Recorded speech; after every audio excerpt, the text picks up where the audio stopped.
My name is Louie and I welcome you to the Blue Gypsy Homestead channel. Thanks for stopping in. Today, I'll be showing you how I wake up the chickens in the morning and then put them to bed at night. I hope you enjoy the video, and if you do, please click the like button and subscribe.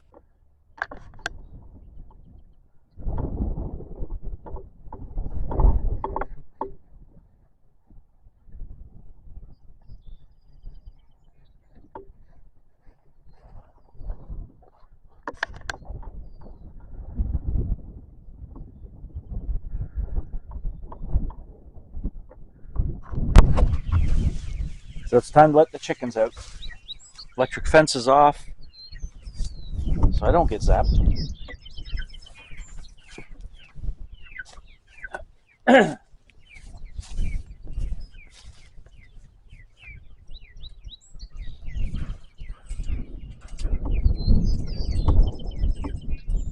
morning, ladies.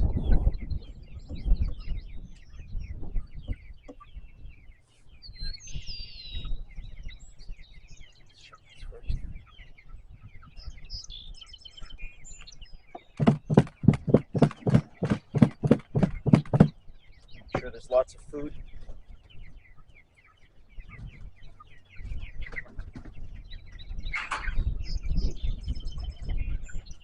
Here they come.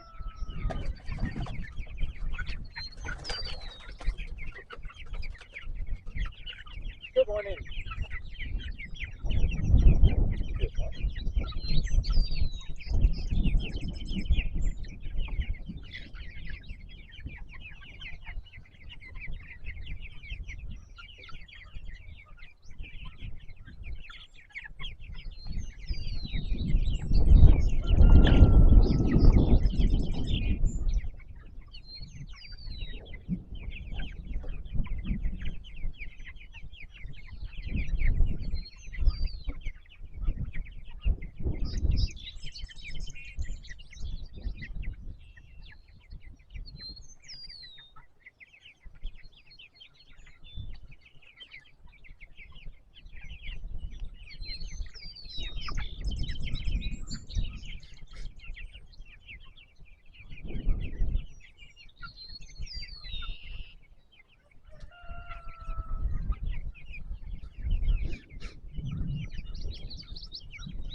Have a good day, ladies. See you later.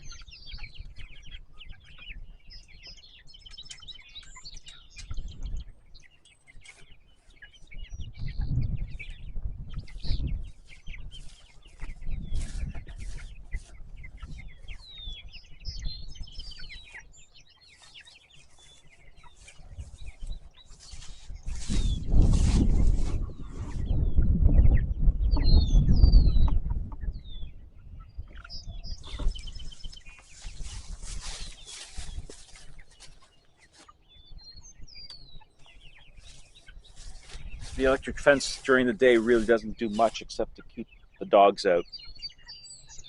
And that's probably a good thing. Generally, the predators won't come out at this point. They're more night animals.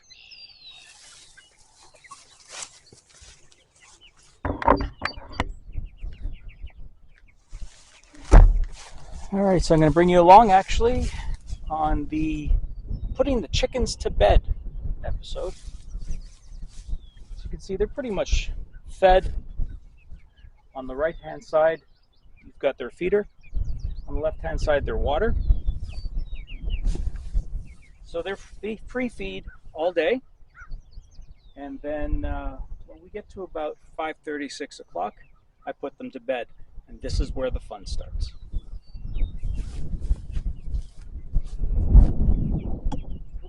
Kitties, time for bed. Everybody up in the house. Come on, everybody in the house. Everybody up in the house. Come on, you know what? Let's go. Oh, up you go. Up you go. Come on. Come on, you too. Up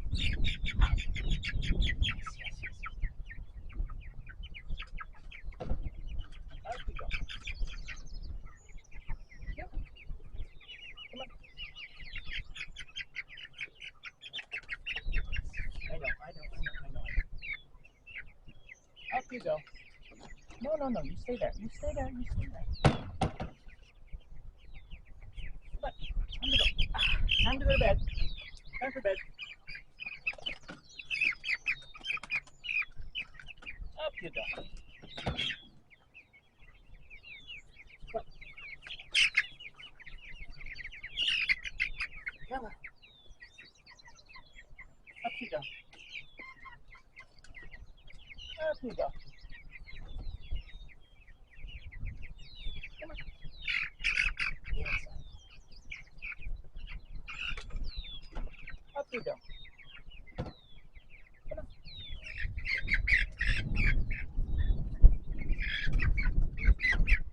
In you go. Hello. Oh, a spot freed up. Come on. You too.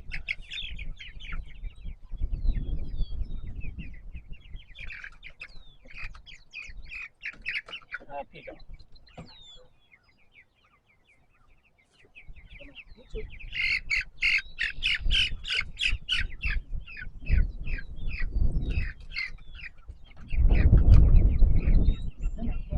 You go. Come on. Come on.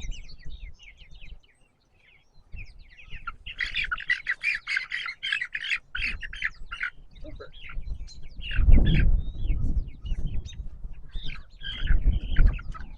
There you go.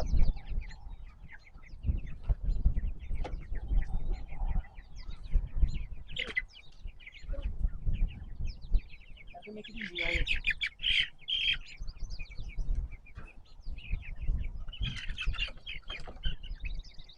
No.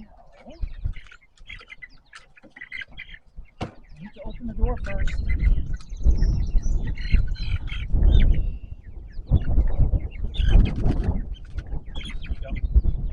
Up you go. No, you don't.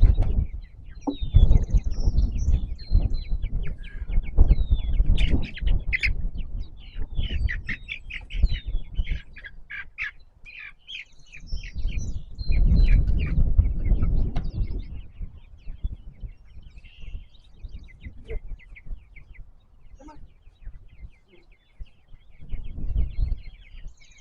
Now, invariably, there's one or two that just don't want to play nice.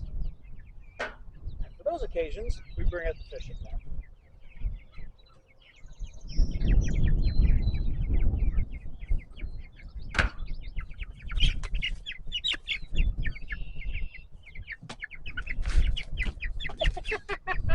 Here we go.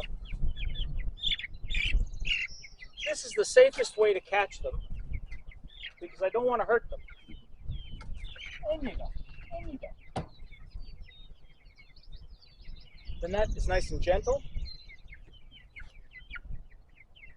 Come on, get it done the rest of them.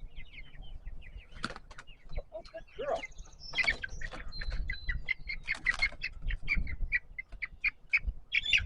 In you go.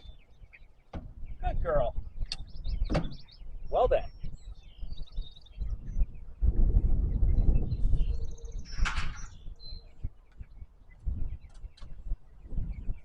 One last check.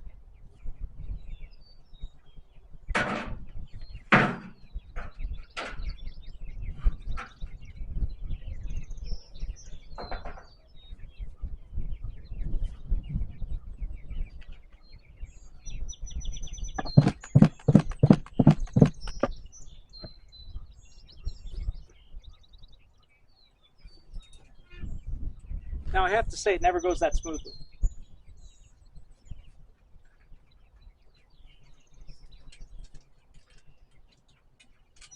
Oftentimes I have to basically, well, I have to catch about half of them with the net. But today, it went wonderfully. In fact, one of them even went up on its own. Now, so I have a 10 by 20 chicken coop. I like to call the Koopa Cabana. Thank you to my some of my viewers for that name. Again, water, food, and when that runs low, I have more food that I just fill the bucket up with. It's a method I'm trying out. I'm not sure I'm going to keep it. Not 100% happy with it. In the back, they've got a coop, a house, the safe house, that is mesh on 4 sides, including the bottom. And it allows lots of air movement to go through. Then there's a cover over the top of it, so there isn't as much rain hitting the top of it. Not that that would make much of a difference, but it does. And then surrounding this, you can't necessarily see it, but surrounding this area here is an electric fence. It's a poultry fence, but it's charged at all times to keep out predators. Keep out the raccoons. The skunks don't go after chickens. Raccoons do. Fox, wolves, they don't bother with the little things. It's mostly fox and raccoons. So that keeps them out. It also keeps my dogs out, as my one puppy, Snoopy, yesterday found out that getting too close to the fence is a bad idea. And to be honest with you, I wish there was another way they could learn, but they don't. They don't learn. They have to actually touch it. Now, there's not enough of a shock to hurt them, but it's enough of a shock to say, oh, by the way, this is a bad idea. So that's what they're doing. And let me see, what else can I tell you? Eventually I have to bring the mower in here. As the chickens get bigger, I will probably allow them out inside here, but I'll have to clip their wings because they can fly. They can already fly about 3 feet off the ground. So, I mean, it's nothing for them to jump up on one of those cans. You might have missed that before, but they jump up on that all the time. And if they climb up the ramp of the coop, the house, they can actually jump on the roof. I know this because there's droppings on the roof.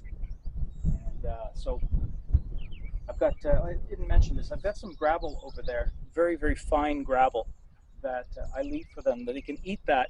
And since it helps them to, I'll use the word chew up the food that they eat because they don't have teeth.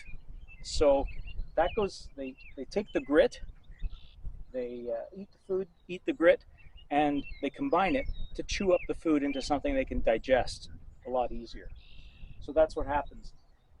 So I just basically give them as much grit as they want. I give them as much food as they want. They free feed. There is no prescribed amount. They can eat as much as they want. And there's as much water as they want, as much food as they want. And so I get up in the morning somewhere between 5:30 and 6:30. That's when I let them out. And they are free to roam inside there all day until it's time to put them to bed. So that's basically what I've been doing today, is training them to go up the ramp and go into the house. Once they see a few times what they're doing, they'll do it on their own. But for now, I help them out. So that's the exciting part. That's how we actually train the chickens to go into their house. Now, if you're thinking about this enclosure, what I call the Koopa Cabana, I picked this up on Amazon, and it wasn't inexpensive, but at the same time, if you calculate what it costs to, you start feeding a chicken and you start losing a chicken, this is a lot less of a headache. So I believe I paid somewhere around $450 Canadian, and it was free shipping. Yes, I had to assemble it, but that's about all. It took me a day to assemble it, and it took me a day because of the screen that I had to basically tighten down, cut, fit, that kind of thing. But I love it. I love it. The only thing I'm not crazy about is the door latch. So that's why I have the bungee cord. I may fix it, I may not. Right now the bungee cord seems to be doing well enough, it keeps the door closed. I just have to, as they get bigger though, they will get stronger and they will be able to push the door open. But then again, they won't get past the fence. That's the theory. Theoretically, they will not get past the electric fence. And if they do, they'll stay close. They will not venture too far away. And if I happen to see a couple of chickens wandering around, well, I'll come out, I'll get them, I'll put them back inside the fence. But that hasn't happened more than once. So we'll see. We have a lot of hawks, so we have to be careful of aerial predators. This fence, this coop, is very good for keeping those out. We also have a lot of crows, and crows and hawks don't get along. So hawks will stay away from any place where there are crows. And the crows tend to occupy that big tree in the back. I'm not sure if it's in the shot right now. But they tend to sit in the big tree. And so as long as they're there, the hawks stay away. We've had a bald eagle here once. I do have to cut the grass so that the hawks can start eating again, because otherwise, if they don't have a ready supply of food, they'll look for alternate supplies of food. So if I keep this grass shorter, and it's been raining for about a week and a half, if I keep this grass shorter, they'll be able to find the mice and the moles and whatever else they need. But that's pretty much all there is. Anyway.